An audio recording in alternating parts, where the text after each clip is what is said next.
Next question पे आते हैं 44। इजी, एक्सट्रीमली इजी क्वेश्चन कहाँ से कर सकते थे? मृणाल सर के नोट्स, ठीक है, या मतलब अगर आपने कोई और इकोनॉमी का सोर्स किया हो तो मुझे नहीं पता, बट मृणाल सर के नोट्स में था। Here is the proof. देखो, ओपन मार्केट ऑपरेशन, ये क्या लिखा है? मार्केट स्टेबलाइजेशन स्कीम, ये सब ओएमओ के पार्ट हैं। देखो, स्टरलाइजेशन, फॉरेक्स स्वैप, किससे रिलेट कर रहा है?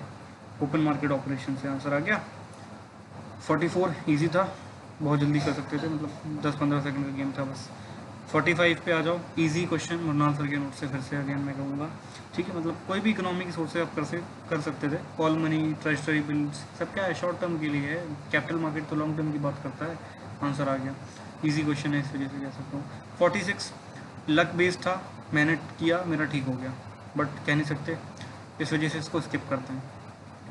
47 पे आ जाओ, ठीक है। 47 वाला क्वेश्चन इजी था। देखो, बहुत लोग कह रहे हैं बहुत ऑब्सक्योर क्वेश्चन है, नाइजर को कौन याद रखता है, बट यार एक बात सुनो, एमएसपी देती है सरकार, ठीक है। मोस्ट प्रोबेबली तो ये क्वेश्चन थोड़ा सा डिबेटेबल है, बट आई थिंक जो है गवर्नमेंट जो है ना एमएसपी देती है नाइजर सीड्स पे, ठीक है। और स्टेटमेंट 3 बड़ा ही जनरल है, और अगर किसी भी क्रॉप जो एमएसपी की लिस्ट के अंदर है तो आपको उसका डिटेल पता होना चाहिए, और बहुत जनरल पूछा है ना यार कि खरीफ सीजन में इसको बनाया जाता है, तो it was also an easy question, ठीक है, मतलब डुएबल क्वेश्चन था। ईजी तो नहीं कहेंगे बट डुएबल क्वेश्चन था। क्वेश्चन नंबर 48, लॉजिक और लक जो भी साथ बैठ जाए, ठीक है, इजी क्वेश्चन फिर भी, मतलब इंटेंजिबल इन्वेस्टमेंट क्या होता है? देखो, इन्वेंटरी तो नहीं होगा, मेलिंग लिस्ट भी नहीं हो सकता है शायद, ठीक है, मेलिंग लिस्ट हो भी सकता है, नहीं भी हो सकता है, तो ओनली 2 ओनली 3 जो भी है सब्जेक्टिविटी के अंदर है, क्वेश्चन को कह नहीं सकते क्या है, बट कर सकते थे, अटैम्प्ट कर सकते थे, बाकी लक साथ दे जाए तो जो भी है।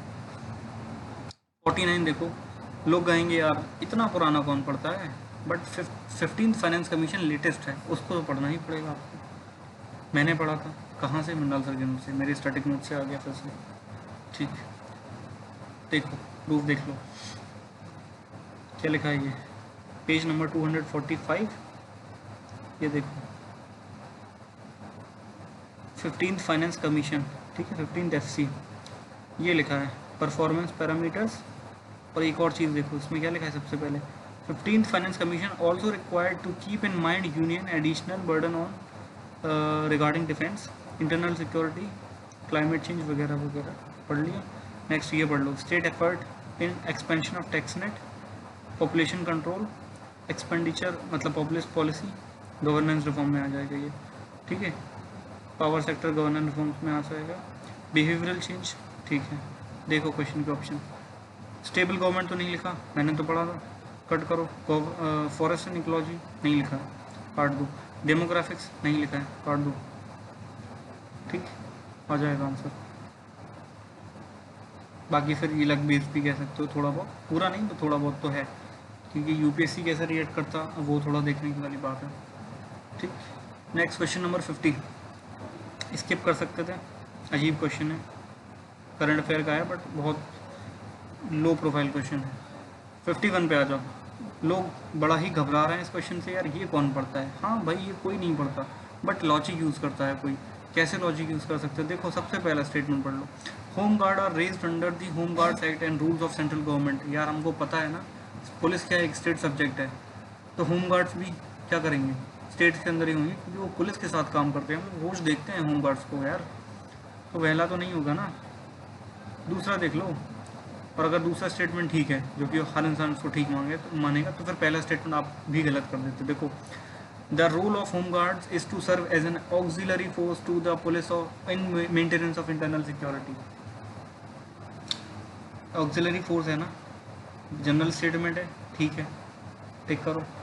और हम लोग तो देखते ही हैं कि पुलिस का सपोर्ट करती ही है। मेरा तो फ्रेंड, मेरे कई सारे फ्रेंड पुलिस में हैं, वो तो बताते रहते हैं कि यार होम गार्ड वालों की बहुत टफ ड्यूटी होती है, होम गार्ड्स वाले सबसे ज़्यादा मेहनत कर रहे हैं, सबसे कम पर्सन सैलरीज उनको मिल रहे हैं, ठीक है। कॉन्स्टेबल्स पे भी बहुत प्रेशर है, बट होम गार्ड्स उनसे ज़्यादा प्रेशर है। मेरा डिस्कशन होता रहता है बड़ी इशू को लेकर। स्टेटमेंट 3 क्वेश्चन, ठीक है, इसका स्टेटमेंट 3 आ जाओ, to prevent infiltration on the international border या coastal areas the border wing home guards battalions have been raised in some states.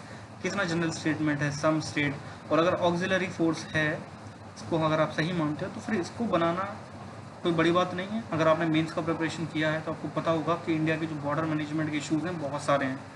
तो हम लोग वैसे भी बहुत सारी और हम लोग तो जाने जाते हैं मल्टीप्लिसिटी ऑफ फोर्सेस के लिए, कुख्यात चीज़ के लिए। तो इसको भी टिक कर दो, आंसर आ गया। इजी क्वेश्चन था, डुएबल था। 52 बड़ा ही ऑब्स्टिकल क्वेश्चन है, स्किप कर सकते थे। 53 आ जाओ। देखो यार ये क्वेश्चन इजी था, मतलब बहुत इजी क्वेश्चन था। न्यूज़ में रहेंगी ये चीज़ें यार, हम लोग को पता होना चाहिए था। कैसे? देखो नॉर्थ कीव क्या है हमें नहीं पता, इतुरु क्या है हमें नहीं पता, बट देखो वॉर बिटवीन आर्मेनियन अजरबैजान और नगर्नो काराबाख नीचे लिखा है। अब ये दोनों का तो वॉर पूरा साल भर से चल रहा है ना। बिना का डिफेंस सिस्टम हम लोगों ने बेचा है आर्मेनिया को। हम लोग के फॉरेन मिनिस्टर आर्मेनिया विजिट किए थे, इतना तो पता होना चाहिए। क्लास 12 की एनसीईआरटी में भी लिखा है वैसे भी नगर्नो काराबाख रीजन किसका है। तो इसको अगर हम लोग यहाँ मैच कर देते हैं तो स्टेटमेंट 1 गलत हो गया, स्टेटमेंट 2 गलत हो गया। और खेरसोन देख लो यार, खेरसोन और जैपोरिजिया न्यूक्लियर पावर पॉइंट सबने सुना ही होगा नाम। यूक्रेन वॉर के चक्कर में कितना थ्रेट में था ये, यूक्रेन के ही अंदर है। खेरसोन भी हर दिन सुन रहे होगे, खेरसोन तक रशियन आर्मी आ गई या फिर बाहर कर दिया, जो भी है। तो और इसमें लिखा है इजराइल और लेबनान के बीच में तो क्या आ गया आंसर? नन। इजी क्वेश्चन था, डुएबल था। 54 लोग कहेंगे टफ क्वेश्चन है, इतना डिटेल में कौन पढ़ता, बट मैं भी कहूँगा इतना डिटेल में कोई नहीं पढ़ता, बट लॉजिक इस्तेमाल कर लो आंसर आ जाता है। Elimination has not been eliminated. Statement 2 देखो, Arab peace initiative mediated by Saudi Arabia. पहली चीज़ सऊदी अरेबिया और इजराइल साथ में आ सकते, और अगर आते तो बहुत बड़ी चीज़ होती, हम लोग सबको पता होता न्यूज़ में। ऐसा तो है नहीं कि इजराइल और सऊदी अरेबिया साथ आ गए, ठीक है। दूसरी चीज़ यूएई साथ आया था तो सबको पता था, अब्राहम अकॉर्ड जब साइन हुआ था, बट सऊदी अरेबिया साथ नहीं आया।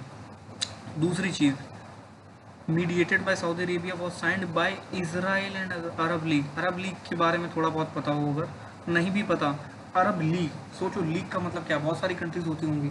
अब इसराइल के साथ बहुत सारी अरब कंट्रीज़ के साथ रिलेशन अच्छे हो गए, ऐसा तो नहीं है। इतना बड़ा इशू, रोज़ एक दूसरे के खिलाफ रॉकेट दाग रहे हैं अरब कंट्रीज़, हमास, इसराइल। तो यार इतनी बड़ी चीज़ सही लग रही क्या यहाँ? ऑब्वियसली नहीं। और सऊदी अरेबिया आ गया, अरब लीग आ गया, दो हिंट आ गए। स्टेटमेंट 2 हटा दो, elimination has not been eliminated, answer आ जाएगा सी, ठीक है। क्वेश्चन नंबर 55, क्वेश्चन डुएबल था। कैसे डुएबल था? मेरे लिए डुएबल था। मैंने जो करंट अफेयर के सोर्स रेफ़र किया था, मेरे टीचर ने अच्छे से पढ़ाया था। यस, मैंने न्यूज़पेपर खुद से रीड नहीं किया, मैंने कहीं से पढ़ा था। एक वीडियो देखता था, फोकस रिवॉर्ड यही है, किसकी दिखता था, क्या दिखता था, I will tell you this, ठीक है। Major Dhyan Chand award, Arjun award, Dronacharya award, ये इतने इंपॉर्टेंट अवार्ड्स हैं, ये हम सबको पता होना चाहिए। और साल भर में कई बार ये चीज़ें न्यूज़ में आती हैं। और राष्ट्रीय खेल प्रोत्साहन पुरस्कार जो भी है न्यूज़ में रहा था, इस साल न्यूज़ में रहा था। दूसरा मेरे टीचर ने कवर कराया था, तो इतना आपको पता होना चाहिए। और वही है, कॉन्शियस रह के पढ़ना है हर चीज़, ताकि याद भी रहे लास्ट मोमेंट तक। 56 बहुत ऑब्स्क्योर है, मतलब एक दो स्टेटमेंट अगर आपको आते भी हैं ठीक है, बट ट्रॉफी कौन किसकी है वो नहीं थोड़ा याद रखोगे, तो इसको स्किप करते हैं।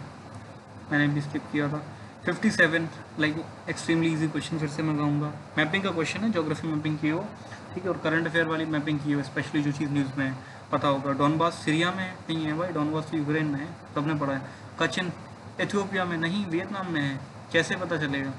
वियतनाम में क्या हुआ? मिलिट्री क्यों हुआ? उसकी जनता गवर्नमेंट, मिलिट्री गवर्नमेंट क्या कर रही है? Human right violation. कहाँ? कचिन में, ठीक है। टिग्रे? नहीं भाई, इथियोपिया में है। आंसर आ गया। डुएबल था, मतलब कुछ लोग कहेंगे नहीं था, बट आई वुड से था। 58 पे आ जाओ। सब्जेक्टिविटी में डालना ना, इसको डाल सकते हो 57, कोई प्रॉब्लम नहीं है। 58 पे आ जाओ। Easy question, extremely easy question. देखो ऑप्शन सारे मैच कर रहे हैं, बट देखो सक्सेसफुल कूप सबसे अच्छा ऑप्शन है। क्यों? क्योंकि हम सबको पता है अफ्रीका में इस बार बहुत सारे कूप हुए हैं, बर्किना फासो में, सूडान तो अभी भी चल रहा है न्यूज़ में, आज भी न्यूज़ में चल रहा है सूडान तो, ठीक है। चाड, गिनी, माली, मतलब पता ही होगा हम लोग को कि क्या है, मतलब करंट अफेयर सही से किए हो तो फिर कर सकते थे। नेक्स्ट 59 पे देख लो। फर्टिलाइज़र, ऑयल रिफाइनरीज और स्टील प्लांट, कहाँ पे ग्रीन हाइड्रोजन का यूज़ किया जा सकता है? देखो यार, कहीं पे भी किया जा सकता है ना। और रिसेंटली एक आर्टिकल भी आया था, 22 मई को एक आर्टिकल आया था द हिंदू में, डीकार्बनाइजिंग स्टील सेक्टर। वहाँ पे हम लोग मेंस के लिए, अगर आपने थोड़े बहुत नोट्स बनाए हो, बट मैंने बनाए थे, ठीक है, तो उसमें आप लिखते हैं कि अब ग्रीन हाइड्रोजन का यूज़ करना है। फर्टिलाइज़र प्लांट्स, हम लोग का क्या है, फर्टिलाइज़र हम लोग बहुत सारा प्रोड्यूस करते हैं और इम्पोर्ट करते हैं, तो एक हैवी इंडस्ट्री हो गई, ठीक है, मतलब ऊपर ऑलरेडी लिखा हुआ है हैवी इंडस्ट्री। तो जहाँ जहाँ हैवी इंडस्ट्री है हम लोग क्या कर रहे हैं, वहाँ पे रिप्लेस कर रहे हैं एक अच्छे फ्यूल से। ग्रीन हाइड्रोजन क्या है, एक बहुत अच्छा सोर्स हो सकता है, ये चीप भी हो सकता है, फिलहाल चीप नहीं है बट चीप हो सकता है जब इसका प्रोडक्शन मास लेवल पे होगा। तो आंसर इजी है, फेयर है, डूएबल था। 60 मतलब हर कोई यार इसको तो सही करके ही आएगा, ये क्वेश्चन आपसे एक्सपेक्ट नहीं किया जा सकता है कि आप गलत करो या स्किप करो। G20 तो न्यूज़ में रहा ही रहा है, ठीक है। स्टेटमेंट 2 देखो, अगर आपने PT 365 करी है IR की, स्टेटमेंट 2 वहाँ से आप कर सकते थे और वैसे भी कर सकते थे। स्टेटमेंट 1 भी पता होना चाहिए आपको, न्यूज़ पे चीज़ है, ठीक है। 61 पे आ जाओ। देखो कुछ लोग कहेंगे यार ये कौन पढ़ता है, बट हम कहेंगे हम पढ़ते हैं, पर आप भी पढ़ सकते हो। कैसे? I will show you the proof कि अगेन जो मैंने स्टार्टिंग में जो मैं पहले 4 5 6 क्वेश्चन जो डिस्कस कर रहा था, वहाँ जो मैंने NCERT का नाम लिया था, same NCERT same chapter, class 12th NCERT history chapter 4। देखो क्या लिखा है इसमें, let me show you the proof, here is it, ठीक है। चैप्टर 4 पेज नंबर पता नहीं कौन सा है, नोटिस करो यहाँ पे क्या लिखा है। In 1854 Walter Elliot, commissioner of Guntur, skip करते हैं, collected panels and took them away to Madras, Amaravati के पैनल्स को ले गए, ठीक हो गया। मतलब थोड़ा बहुत और पढ़ लो, पता चल जाएगा किस चीज़ से रिलेटेड है। तो ये देखो एलियट मार्बल्स कुछ करके लिखा होगा यहाँ पे, हाँ ठीक है। These came to be called as Elliot marbles after him, ठीक है। अगर आपने NCERT पढ़ी होती कर सकते थे आप। यहाँ पे कोई और स्टेटमेंट मैच कर रहा है एक्सकेवेशन के अलावा, एलियट मार्बल से वाटर एलियट को टिक कर लो, आ गया आंसर।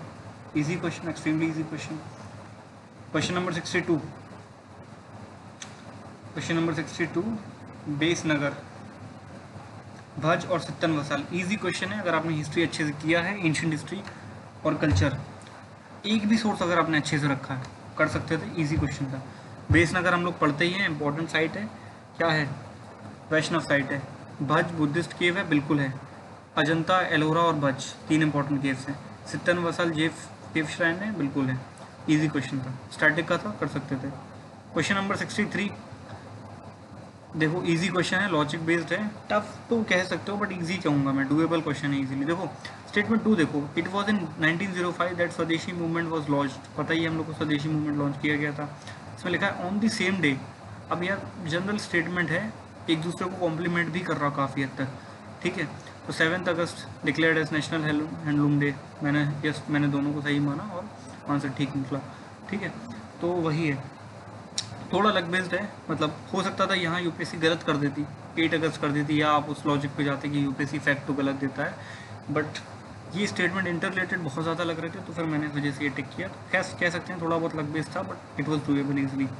64 मेजॉरिटी लोग कह रहे हैं भाई डूएबल नहीं था, बट मैं कहूँगा डूएबल था, क्योंकि मैंने जहाँ से करंट अफेयर्स किया था, न्यूज़पेपर किया था, वहाँ पे इस पर्टिकुलर चीज़ को कई बार डिस्कस किया गया था, ठीक है। क्योंकि फ्लैग्स जो है न्यूज़ में रहे हैं, पूरे साल से न्यूज़ में है, फ्लैग कोड न्यूज़ में है, ठीक है।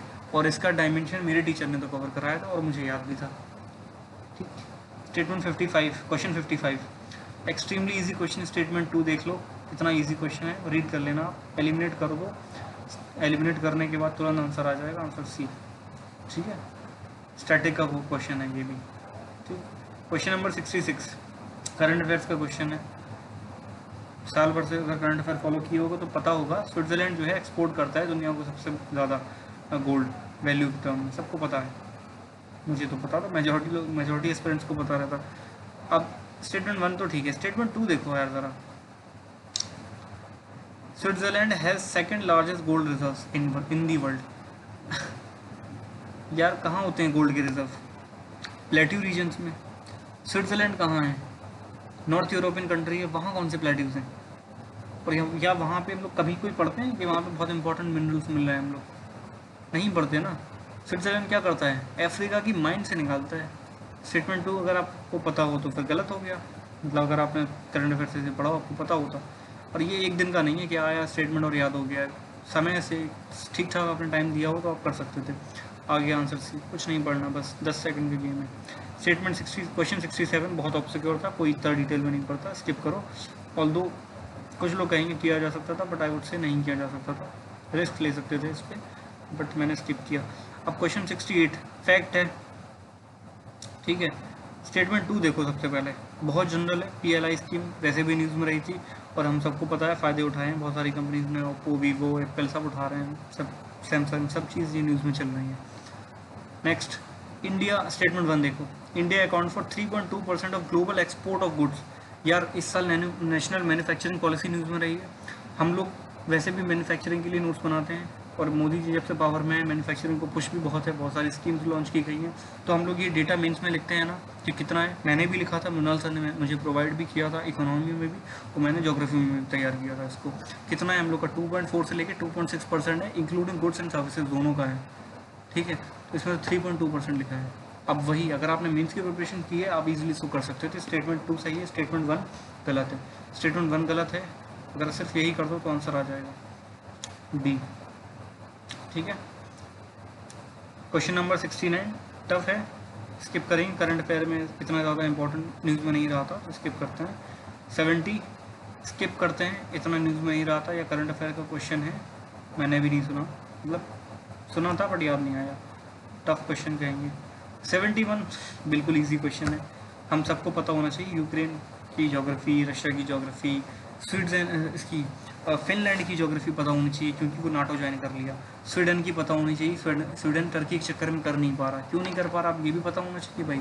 टर्की क्यों बीच में बार बार अड़ंगा अड़ा रहा है, क्यों, क्योंकि स्वीडन एम्बेसी के सामने कुरान को जलाया गया था, उसकी बेइज्जती की गई थी। और टर्की, एर्दोगान साहब अपने आप को डिक्लेयर करते हैं कि I am the leader of Muslims in this world, तो वो क्या कहेंगे, वो सारी चीज़ें आप कनेक्ट कर लो, मतलब सारी चीज़ें कनेक्ट कर लो। और ये क्वेश्चन क्या था, यूक्रेन की बाउंड्री के ऊपर था, easy and easy, extremely easy question. 72 tough और इजी दोनों का मिक्स है, मीडियम टू टफ कैटेगरी में रखेंगे, बट मेरे नोट्स में था। और अगर आप थोड़ा काम एंड कंपोज रहते तो देखो ऑप्शन सी देखो सबसे ज़्यादा ठीक लग रहा है, और मेरे नोट्स में मैं प्रूफ दिखाता हूँ। Infrared waves are largely absorbed by water vapour, हम लोग को पता है infrared waves water vapour capture करता ही है। OLTRO वगैरह के कॉन्सेप्ट सबने पढ़ा होगा ज्योग्राफी में, ठीक है। Out going long wave terrestrial radiation, incoming short wave solar radiation, ठीक है। इसमें लिखा है आगे देखो, that is concentrated in lower atmosphere, हम सबको पता है वाटर वेपर कहाँ है, नीचे है, नीचे वाले ट्रोपोस्फेयर में सबसे ज़्यादा वो मिलेगा, ठीक है, ट्रोपोस्फेयर में मिलेगा, स्ट्रेटोस्फेयर में नहीं मिलेगा, तो पहला लेयर है, ठीक है। वैसे ही फर्स्ट 29 किलोमीटर इंपॉर्टेंट है हम लोग के लिए, और उसमें भी ट्रोपोस्फेयर सबसे ज़्यादा इंपॉर्टेंट है। और वाटर वेपर कहाँ मिलेगा, ट्रोपोस्फेयर में ही मिलेगा। इसी चक्कर में यहीं पे सारे क्लाउड्स बनते हैं, कंडेंसेशन होता है, ये सब चीज़ें अगर आपको पता है तो आंसर सी सबसे ज़्यादा प्लॉजिबल ऑप्शन है। और मेरे नोट्स में इसका ऑलरेडी मेंशन था, देखो लिखा है, water vapour 90% of moisture content in atmosphere exist with in 6 kilometre of earth surface, ठीक है। दूसरा देखो, it absorbs not only the long wave terrestrial radiation, जो हमने बताया अभी, इंफ्रारेड जिसको कहते हैं, और हीट एमिटेड बाय हीट, ठीक है, करता है ना। आंसर आ गया। 73 पे आ जाते हैं। स्टेटमेंट 1 देखो भाई, PYQ का रिपीटिशन है और स्टैटिक में भी है। Soil in tropical rain forest is rich in nutrients, ऐसा तो नहीं है, क्यों नहीं है, स्टैटिक का है और PYQ का है, पूरा का पूरा रिपीटिशन है। लीचिंग कॉन्सेप्ट सबने पढ़ा होगा, लीचिंग हो जाती है, पानी काफ़ी बार गिर रहा होता है, ठीक है। ट्रॉपिकल रेन फॉरेस्ट में पानी बहुत गिरता है, तो क्या होता है, सारे न्यूट्रिएंट्स लीच आउट हो जाते हैं। स्टेटमेंट 1 काट दो, आंसर आ जाएगा। स्टेटमेंट 2 पढ़ना ही नहीं है, ठीक है, और स्टेटमेंट 2 पढ़ लोगे तो आपको पता होगा कि हाँ ठीक है, स्टेटमेंट स्टैटिक और PYQ रिपीटिशन दोनों है। Question 74, temperature contrast, easy question है, फेयरली इजी क्वेश्चन है, डुएबल है। क्यों डुएबल है, देखो लैंड और सी ब्रीज सब पढ़ते हैं, स्टैटिक का पोर्शन है। अब मैंने इसको एज अ प्रूफ नहीं रखा, क्यों, क्योंकि यार इतना इजी क्वेश्चन है, इतना तो हम सब लोग पढ़ते ही हैं, इसी वजह से ऊपर वाले को भी नहीं रखा। क्यों, ये चीज़ें हम लोग पढ़ते हैं ना, PYQ का रिपीटिशन होता है। लैंड एंड सी ब्रीज वैसे भी PYQ में एक बार आ चुका है, और लैंड एंड सी ब्रीज हम लोग वैसे भी पढ़ते हैं, तो हम लोग को पता होगा specific heat of water is more than that of land, ठीक है। और वही टेम्परेचर कॉन्ट्रास्ट भी पता होगा, इजी क्वेश्चन था। सोच के थोड़ा काम एंड कंपोज होते, थोड़ा टाइम लगता है इस क्वेश्चन को डील करने में, विजुलाइज करने में, बट क्वेश्चन डूएबल था। क्वेश्चन 75 NCERT स्टैटिक रिसोर्स से क्वेश्चन आ गया फिर से, ये भी स्टैटिक, ये भी स्टैटिक, ये भी स्टैटिक, ठीक है। 73, 74, 75, 72 भी था, ठीक है। 75 पे आते हैं क्या, 75 चैप्टर कौन सा है, शायद थर्ड एनसीईआरटी का इंटीरियर ऑफ अर्थ, उसके अंदर आपको मिल जाएगा ये, इजी क्वेश्चन है। Statement question number 76 general statement है, लॉजिक लगा लो यार, आंसर आ जाएगा। हमने जहाँ से करंट अफेयर कवर किए हैं वहाँ से भी मेरे सोर्सेज में था ये, करंट अफेयर के सोर्सेज में। देखो क्या लिखा है, थर्मल पावर प्लांट, सबसे पहली चीज़ देखो थर्मल पावर प्लांट लिखा है, coal based thermal power plant, thermal power plant है, ठीक है। None of them uses sea water, ऐसा तो नहीं है। थोड़ा बहुत देख लो, मैपिंग अगर देखे होते, मैप पे देखे होते थर्मल पावर प्लांट्स को, पता होगा बहुत सारे हम लोग के जो है सी वाटर के पास है, मतलब जो हैं हाँ सी वाटर यूज़ करते हैं और सीज के पास है। स्टेटमेंट 2 देख लो, वाटर स्ट्रेस डिस्ट्रिक्ट में नहीं है, ऐसा नहीं है, बहुत सारे हैं जनरल स्टेटमेंट। और देखो एक्सट्रीम वर्ड आ रहा है ना, नन, थोड़ा कॉशियस हो जाना है। None of them is privately owned, यार न्यूक्लियर एनर्जी की बात थोड़ी हो रही है, थर्मल एनर्जी की बात हो रही है, प्राइवेटली ओन्ड क्यों नहीं होगा, बिल्कुल होगा। मोदी जी तो वैसे ही फोकस कर रहे हैं डिसइन्वेस्टमेंट में। आगे आंसर 73 पे आ जाओ, बोल बादशाह मेथड 2020 में न्यूज़ में था, मैंने 2021 से प्रिपरेशन शुरू करी, मेरे नोट्स में नहीं था। कई लोगों ने सही किया इसको, बट ठीक है स्किप कर सकते थे अपन लोग, ठीक है। मैंने इसको सर्कल कर दिया, इसका मतलब ये नहीं कि इसको कर सकते थे अपन, डुएबल था, ऐसा नहीं, ये डुएबल नहीं था। हाँ I am really tired now, but ठीक है। क्वेश्चन नंबर 78 बस कंप्लीट होने वाला है वीडियो, स्किप कर सकते हैं, एक दो अगर आप ठीक भी कर लोगे, बाकी पहला स्टेटमेंट बड़ा टफ लग रहा है तो स्किप करेंगे। 79 कुछ लोग सही कर सकते हैं, कुछ लोग गलत कर सकते हैं, बट ठीक है 50-50 तो आ सकता है इसका, ठीक है, बट इसको स्किप करेंगे। Question number 80 micro satellite DNA, भाई मेरे नोट्स में था, ठीक है, तो इजी क्वेश्चन मैं कहूँगा इसको, ठीक है। और micro satellite word break down करो, थोड़ा बहुत तो कुछ ना कुछ तो निकल ही आएगा, देख लो इसका प्रूफ मेरे नोट्स में था या नहीं था। ये लिखा है डीएनए, इसमें देखो माइक्रो सैटेलाइट डीएनए, ठीक है, VNTR visible number of tandem repeats, ठीक है, क्रिस्पर जैसा कुछ है। मिनी सैटेलाइट डीएनए पढ़ लिया। इसके अंदर देखो क्या लिखा है, evolution biology, evolutionary biology of relation with primates, ठीक है। आगे answer micro satellite DNA studying the evolutionary relationship. Question number 81 tough था, इजी भी कह सकते हो, टफ ही कहेंगे बेसिकली, क्योंकि बहुत पुरानी स्कीम है, इतना आपको याद रखता है, बट मैंने इसको अटेम्प्ट किया और मेरा ठीक हो गया था, क्योंकि मृणाल सर के नोट्स में था। 82 भी शायद था मृणाल सर के नोट्स में, बट मैंने इसको अटेम्प्ट नहीं किया क्योंकि इसमें बहुत सारे स्टेटमेंट थे और बड़े ही कंफ्यूजिंग स्टेटमेंट थे, मतलब इतना डिटेल में कोई नहीं पढ़ता, तो उसको स्किप क्यों करो। 83 easy and easy question, current affairs में भी था और मेरे नोट्स में भी था, स्टैटिक साइंस के नोट्स में भी था, शायद मैंने चलो स्लाइड्स को मिस कर दिया मैंने, मेरे साइंस के नोट्स में था ये, ठीक है। Carbon fibres are use in manufacturing of component of automobile, सबको पता है यार, हम लोग bikes, super car, super bikes में देखते हैं कार्बन फाइबर लोग यूज़ करते हैं। H2R मेरी फेवरेट बाइक है, क्या है इसमें, कार्बन फाइबर की बनी हुई है। जेट्स कार्बन फाइबर से बनते हैं, हल्के होते हैं, स्टील से मजबूत होते हैं। Statement 2 carbon fibres once use can not be recycled, PYQ का रिपीटिशन है पहला, दूसरा एक्सट्रीम स्टेटमेंट है, और चौथा कि कार्बन फाइबर एक तरीके का फाइबर है, कार्बन से बना हुआ है, इसको रिसाइकिल नहीं कर सकते हम लोग, क्या हर कार्बन से बनी हुई चीज़ को हम लोग रिसाइकिल करते हैं, और फिर ये तो प्राइमरली कार्बन से बनी हुई है, इसका तो मेजॉरिटी कंपोनेंट कार्बन है, नाम ही कार्बन है, फाइबर है, इसको ब्रेक डाउन नहीं कर सकते हम लोग, रिसाइकिल नहीं कर सकते, कितना गलत स्टेटमेंट है। आंसर आगे बोली 1, लॉजिक इस्तेमाल करो आंसर आ जाएगा। 84 टफ है, मतलब लोग तुक्का मारो, लग साथ बैठ जाए तो ठीक है, बाकी बहुत सब्जेक्टिव है, मैंने स्किप किया इसको। क्वेश्चन नंबर 85 देख लो, बायो फिल्टर्स, इन्वायरमेंट का क्वेश्चन और साइंस एंड टेक का मिक्सचर का क्वेश्चन है, इजी क्वेश्चन है, मतलब जो आता है नॉर्मल क्वेश्चन वही है, ठीक है। और मैंने किया अटैम्प्ट, ठीक हो गया। देखो क्योंकि स्टेटमेंट 2 देखो यार, स्टेटमेंट 2 क्या है, बायो फिल्टर्स हेडिंग है सबसे बड़ी, और लिखा है अमोनिया को, एक टॉक्सिक सब्सटेंस को नाइट्रेट में कन्वर्ट करा जा रहा है। ऑब्वियसली यार नाइट्रेट तो एक प्रोडक्टिव मिनरल है, ठीक है, नॉन मिनरल जो भी है, तो पॉसिबल है। थर्ड देखो, बायोफिल्टर इंक्रीज फॉस्फोरस भी इंपॉर्टेंट है, ओशंस के लिए बहुत इंपॉर्टेंट है, और अगर फॉस्फोरस साइकिल पढ़ी हो और ओशन साइकिल पढ़ी हो तो पता होगा, मैंने पढ़ी थी, मेरे इन्वायरमेंट के नोट्स में बहुत अच्छे से था, तो तीसरा स्टेटमेंट भी आप ठीक बोलोगे। रही बात फर्स्ट स्टेटमेंट की है, तो बायोफिल्टर की बात हो रही है, ठीक है, तो अटैम्प्ट कर दो ऊपर वाले का नाम लेके, जो भी है फिर तुक्का बैठ जाए, लग बैठ जाए, ठीक हो जाए। अब ये क्वेश्चन देख लो 86, इजी क्वेश्चन है, एनसीईआरटी है, स्टैटिक फिर से कहूँगा, और मेरे साइंस एंड टेक के नोट्स में भी था। देखो नेबुला क्या होता, इतना इजी, इतना तो पता होगा, एनसीईआरटी का चैप्टर 1 क्लास 11 एनसीईआरटी जो है ज्योग्राफी की, उसमें पूरा एक्सप्लेन किया गया है नेबुला क्या होता। ठीक है, नेबुला क्या है, जाइंट क्लाउड है, मैच कर दो। तो ये गलत हो गया, ये गलत हो गया। पल्सर क्या है, अगर आपने पढ़ा हो, मैंने पढ़ा है, करंट अफेयर में था, ब्लैक होल वगैरह से रिलेटेड यूनिवर्स वाली चीज़ें करंट अफेयर में थी। तो पल्सर क्या है, न्यूट्रॉन स्टार है, बिल्कुल न्यूट्रॉन स्टार है। आंसर आ गया, ये देख लो प्रूफ मेरे नोट्स का। नेबुला मेंशन है, पल्सर क्या लिखा, पल्सर क्या लिखा है, न्यूट्रॉन स्टार, मास, सुपरनोवा एक्सप्लोजन। ठीक है, इजी क्वेश्चन, स्टैटिक क्वेश्चन। आ जाओ 87 पे, इजी क्वेश्चन है, क्या है, सैटेलाइट नेविगेशन सिस्टम। नाविक न्यूज़ में रहा, सबको पता है कितना ज़्यादा न्यूज़ में रहा, आज भी न्यूज़ में है, तभी हम लोग पढ़ते हैं, और मेरे इन साइंस एंड टेक के नोट्स में है ये। ठीक है, और करंट अफेयर के नोट्स में भी है मेरे। ठीक है, किस किस के पास है, बहुत ही चुनिंदा कंट्रीज हैं जिनके पास अपना खुद का सैटेलाइट नेविगेशन सिस्टम है।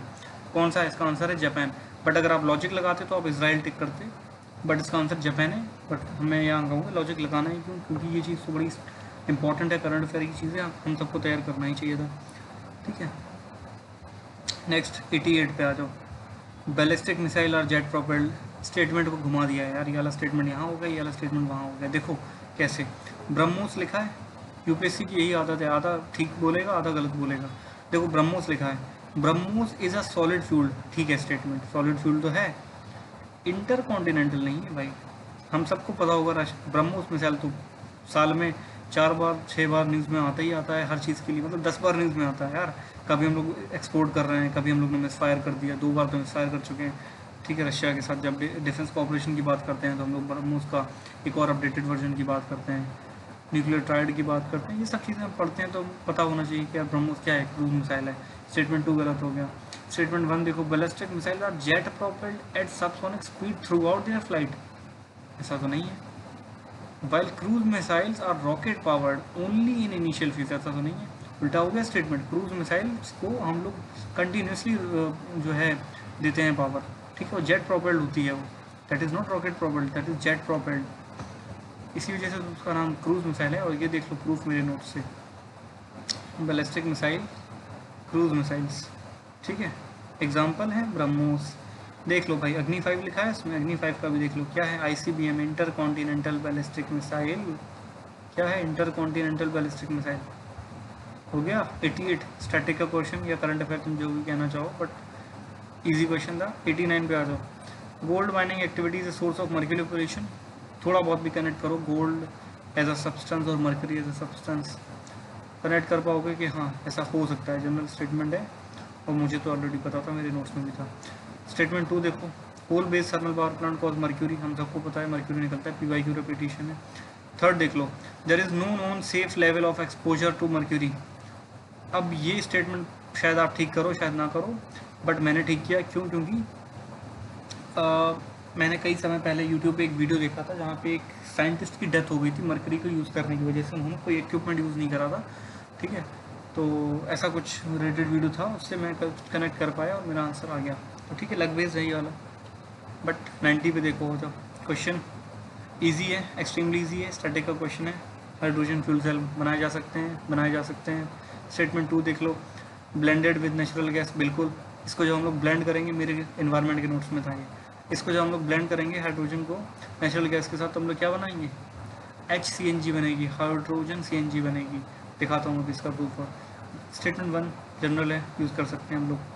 देख लो प्रूफ, ये मर्क्यूरी वाला प्रूफ हो गया, ठीक है, ये हो गया HCNG वाला proof, hydrogen CNG, hydrogen blended CNG, बाकी अब पूरा पढ़ लेना आप। ठीक, डुएबल था, इजी था। Question number 91, extremely easy question, static का क्वेश्चन है, कुछ लोग कहेंगे टफ है, बट आई वुड से भाई इतना इजी क्वेश्चन है, इसको टफ नहीं कह सकते आप। स्टेटमेंट 1 देखो, 15 करोड़ है मीडियम का, 15 से 25 करोड़ है, ऐसा तो नहीं है। प्रूफ देख लो, मेरे तो नोट्स में भी है। ये क्या लिखा है, existing MSME classification, micro small medium, बात हो रही है मीडियम की। तो ये देखो कंपोजिशन, इन्वेस्टमेंट एंड इन्वेस्टमेंट के ऊपर बात हो रही है। मिनिमम कितना होना चाहिए मीडियम के लिए? 20 करोड़, ठीक है। स्मॉल की और मीडियम की बात हो रही है, इसमें क्या है 50 करोड़ से ज़्यादा नहीं। तो एक बार फिर से पढ़ लेते हैं अपन। चलो, medium enterprise are those with investment in plant and machinery are 15 and 25 crore. ऐसा नहीं है 50 करोड़ लिखा है, देखो इसमें लिखा है सिर्फ 15, बट आंसर क्या है 50 करोड़। इन्वेस्टमेंट की बात हो रही है।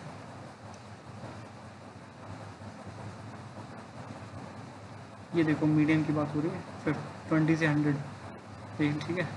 आगे आंसर स्टैटिक का क्वेश्चन था। स्टेटमेंट 2 थोड़ा सा वेग है, बट ठीक है, कर लो आप अटैम्प्ट। बाकी यूपीएससी जैसा भी है, लक बेस थोड़ा सा ये भी है।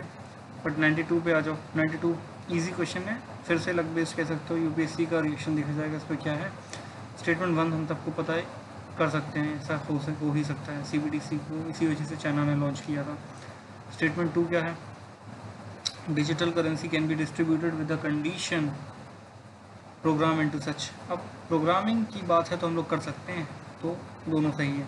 बाकी फिर यूपीएससी जैसा भी रेट करें। 99 पे आ जाओ। बीटा मुझे नहीं पता था, स्किप कर सकते थे। अगर आपको ये पता था कि बीटा एक न्यूमेरिक वैल्यू है तो आप उसको ठीक कर देते, बट मुझे नहीं पता था। 94 इजी क्वेश्चन है, डुएबल है मतलब। थर्ड स्टेटमेंट देखो इजी है, सेकंड स्टेटमेंट देखो इजी है, फर्स्ट स्टेटमेंट में थोड़ा बहुत है वीकनेस, बट ठीक है। इसमें सिर्फ एसबीआई को लिखा है, प्रिसाइजली लिखा है, तो ओनली 2 टिक करेंगे। मोस्ट प्रॉब्ली मेरा आंसर तो ठीक आ रहा। बाकी देखते हैं यूपीएससी का इसका रिएक्शन क्या होता है। 95 पे आ जाओ। देखो स्टेटमेंट 2 क्या लिखा है। स्टेटमेंट 1 तो बहुत जनरल है, ठीक है। स्टेटमेंट 2 देखो ठीक ही लग रहा है, आंसर आ जाएगा अपने आप। 96 पे आ जाओ। स्टेटमेंट 2 देखो, इंडिया नीड्स, अब देखो एक लॉजिक लगाते हैं यहाँ पे। यूनाइटेड नेशन की रिपोर्ट है, यूनाइटेड नेशन कभी एक्सपोर्ट करने वो एक्सप्लॉयट करने के लिए नहीं कहेगा किसी भी नेचुरल एनवायरनमेंट को, प्रोटेक्ट करने के लिए कहेगा, एक्सप्लॉयट नहीं करने देगा। बट स्टेटमेंट 2 कह रहा है कि एक्सप्लॉयट करना पड़ेगा इंडिया को, ठीक है। 2 चीज़ें हैं यहाँ पे। 18% पॉपुलेशन को सस्टेन करने के लिए, उसका ड्रिंकिंग एंड सैनिटेशन के लिए हमें क्या करना पड़ेगा, quarter of world's ground water को निकालना पड़ेगा, हर साल निकालना पड़ेगा, ठीक है। पहली चीज़ इरिगेशन के लिए हम लोग सबसे ज़्यादा यूज़ करते हैं। Drinking and sanitation second number पे आता, पढ़ा होगा, पता होना चाहिए। वाटर रिसोर्सेज सब्जेक्ट जब ऐसा टॉपिक जब आप करते हो आपको पता होता है ये सारी चीज़ों के बारे में, ठीक। और एक्सप्लॉयटेशन की बात हो रही तो स्टेटमेंट 2 काट तो आंसर आ जाएगा, ठीक है। और स्टेटमेंट 1 बिल्कुल ठीक है, मेरे नोट्स में भी था इन्वायरमेंट के। 97 क्या लिखा है? 2 तो इजी हैं, बट कोटा जब आ गया तो फिर क्वेश्चन टफ हो गया, इस वजह से इसको स्किप करते हैं। मतलब अटैम्प्ट कर लेते, बट ठीक है, डुएबल नहीं कह सकते हैं, गलत भी हो सकता था। क्योंकि 98 देखो इजी क्वेश्चन है, क्योंकि करंट अफेयर का था और न्यूज़ में बना रहा था ये। सोमालिया इसका आंसर है। 99 पे आ जाओ। In India the biodiversity management committee, easy question है। नागोया प्रोटोकॉल बहुत न्यूज़ में रहा है इस साल, पूरे स्टार्टिंग से न्यूज़ में रहा है नागोया प्रोटोकॉल। G20 मीटिंग जब इंडोनेशिया में होनी थी तब से न्यूज़ में रहा है ये, ठीक है। और मैंने प्रॉपर्ली नोट्स बनाए थे, और मेरे करंट अफेयर के नोट्स में भी था और उसमें भी था ये, इन्वायरमेंट के नोट्स में, स्टैटिक नोट्स में भी था। देखो proof, Nagoya protocol, state biodiversity board, biodiversity management committee, ठीक है, नागोया प्रोटोकॉल। बाकी पूरा रीड कर लेना, ठीक है। स्टेटमेंट 2 जनरल है, अगर ऊपर वाले को आप हाँ मान रहे हो तो दूसरे वाले को ही मान लोगे, आंसर आ जाएगा, ठीक है। आ जाओ क्वेश्चन नंबर 100 पे। क्वेश्चन नंबर 100 टफ था, मतलब एक आध क्वेश्चन ठीक है, बट एक आध स्टेटमेंट ठीक है, बट बाकी तो टफ थे इसके, तीसरा और चौथा, ठीक है। तो इसको स्किप करेंगे। तो अब टोटल हम लोग कैलकुलेट कर लेते हैं कितने हम लोग के आंसर क्वेश्चंस डुएबल थे, ठीक है। तो देखो 2 यहाँ से हो गए पेज नंबर 1 से, फिर 6। अब ऐसा आप मैंने कैलकुलेट करके रखा हुआ है, तो ये टोटल पता है कितने हो रहे हैं? ये टोटल क्वेश्चन हो रहे हैं 70 डुएबल क्वेश्चन आ रहे हैं अपने 70 इंटू 2, चलो 70 हो गए। 70 में से हम लोग 60 तो ठीक कर ही सकते थे, मुझे पता है, ठीक है। 60 ठीक किए, 120 आ गए आपके, ठीक। आपने अगर 70 भी अटैम्प्ट किए, 80 अटैम्प्ट किए होते तो 20 गलत हो गए आपके, ठीक है। 20 तो गलत नहीं होंगे ना, 5 वहाँ से भी आपके सी ठीक हो जाएंगे, क्योंकि आपने कुछ तो प्रोबेबिलिटी की लॉ के हिसाब से कुछ तो ठीक होते, तो 15 आपके गलत हो गए मान लो, 15 गलत हो गए, तो 15 का आप नेगेटिव मार्किंग लिया, 17 18 का भी ले लो तो 12 आ जाएगा नेगेटिव मार्किंग में। ठीक है, 12 क्वेश्चन हो गए नेगेटिव मार्किंग में। 60 अगर ठीक है, 120 माइनस 12 कितना हो जाएगा आंसर? 112। ठीक है, तो आंसर क्या आ गया? लगभग आप 110 100 के आसपास स्कोर कर लेते। और जो रही बात आप कुछ सब्जेक्टिव क्वेश्चंस की, तो आप इतना स्कोर कर रहे हो कि आप मेंस के लिए आप इजीली प्रिपेयर कर सकते हो और आप औरों से बहुत बेहतर कर सकते थे। ठीक है, और सब्जेक्टिविटी सबके साथ है। ठीक है, बहुत सारे क्वेश्चंस में सब्जेक्टिविटी है और लक बेस्ड चीज़ है तो है। लक बाद में पता चलेगा जब यूपीएससी रिजल्ट निकालेगा, उससे पहले आप ये नहीं कह सकते कि आप लकी थे या नहीं थे। तो पेपर की जो मेन चीज़ ये थी कि ये पेपर डूएबल था या नहीं था, तो आंसर हाँ, आंसर है यस, इट वॉज डूएबल। और अगर आप बस तभी कर सकते थे जब आप काम एंड कंपोज रहते, प्रेशर नहीं लेते। ठीक है, थोड़ा बहुत तो प्रेशर आता, इसी वजह से मैंने कहा 70 क्वेश्चन डूएबल थे। इन 70 में से अगर आप 60 भी ठीक कर देते और 10 आपने और अटैम्प्ट करें इसके अलावा, क्योंकि सिर्फ 70 थोड़ी अटैम्प्ट करोगे, 80 तो मिनिमम अटैम्प्ट करोगे, उन 10 में से आपके 5 भी ठीक हो जाते हैं। इतने नहीं होंगे बट अगर 5 ठीक हो जाते हैं थोड़ा बहुत लॉजिक वॉजिक बैठा के, तो आपका 65 हो रहा है आंसर, 65 क्वेश्चन ठीक हो रहे हैं, तो ये बहुत बड़ा नंबर है। ठीक है, आपके 130 मार्क्स आते हैं इससे। ठीक है, और कुछ नेगेटिव मार्किंग काट देते आपके आराम से 115 120 आ जाते। ठीक, तो ये मेरा एक ओवरऑल डील करने का था कि प्रीलिम्स वॉज डूएबल मेरे हिसाब से। और इसी वजह से मैंने आपको पहले बता दिया था कि मेरे क्या है 78 जो हैं क्वेश्चन मैंने अटैम्प्ट किए, 61 ठीक थे और केवल 17 रॉन्ग थे। ठीक है, तो बस वही है, ज़्यादा रिपीट नहीं करते हैं, पेपर वॉज डूएबल। ठीक है, और कुछ लोग हो सकते हैं स्टिल गालियाँ दें, कंप्लेन करें, बट ठीक है, मैं उन लोगों में से नहीं हूँ जो कंप्लेन करूँ। आई वुड से कि आप अपनी स्ट्रेटजी में जो थोड़े बहुत बेसिक चेंजेस लेके आने हैं वो लेके आओ।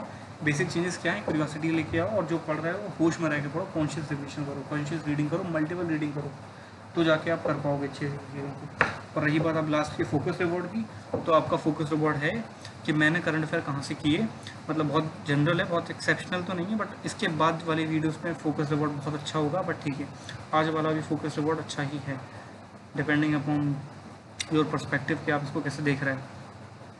मेरे जो करंट अफेयर के सोर्सेस थे वो क्या था? द हिंदू। ठीक है, आपको द हिंदू करना है। मैंने कहाँ से किया था? देखो, न्यूज़पेपर रीडिंग में टाइम लगता है और मेरे पास ज़्यादा टाइम था नहीं और मैं इतना रिलीजियसली कर नहीं पा रहा था। मैं स्टैटिक बुक्स को बहुत टाइम दे रहा था, मैं वहाँ थक जाता था। तो मुझे Deepak Yadav education YouTube channel है, चेकआउट करो, बेस्ट चैनल है अभी तक का यूट्यूब पे जो न्यूज़पेपर कवर करा हुआ है। ठीक, तो वहाँ पे सर मेंस के नोट्स बहुत अच्छे से बना के देते हैं और प्रीलिम्स के लिए भी चीज़ों को बहुत अच्छे से डिटेल में करते हैं। हर कीवर्ड को यूपीएससी के पर्सपेक्टिव से पीवाईक्यू के एनालिसिस करके लिंक करते हैं, डेप्थ के अंदर जाते हैं। तो मैंने वहाँ से किया और बहुत सारे क्वेश्चन जो लोग आज जॉब सिक्योर कह रहे हैं वो वहाँ से किए जा सकते थे। ठीक है, तो मेरा ये सोच था, आप देखो, रेफ़र करो। और मेंस के लिए मैं तो कहूँगा डेली रेफ़र करो। मेंस के लिए आपको बने बनाए नोट्स मिल जाएंगे डिजिटली, बस कॉपी पेस्ट करना है फिर आपको अपने MS वर्ड पे जाके उसको। ठीक है, और प्रीलिम्स के लिए भी बहुत अच्छा ऑप्शन है। तो I would this is it basically. Hope you like this video. लंबा हो गया, इतना देखा अभी तक, थैंक यू फॉर दिस। बाकी like, comment, share and subscribe my YouTube channel अगर आपको ठीक लगा हो। और ये तो पहली वीडियो है, अभी वीडियोज़ आने वाली हैं बहुत इंपॉर्टेंट और बहुत ही अच्छी वीडियोज़ हैं। और I think I am in right condition to make those videos. List share नहीं करूँगा क्या लिस्ट है, बट जो भी वीडियोज़ आएंगी बहुत इंपॉर्टेंट टॉपिक्स के ऊपर वीडियोज़ हैं। तो without escalating any more minute, let's end this video. ठीक है, realistic, this is realistic UPSC aspirant signing off.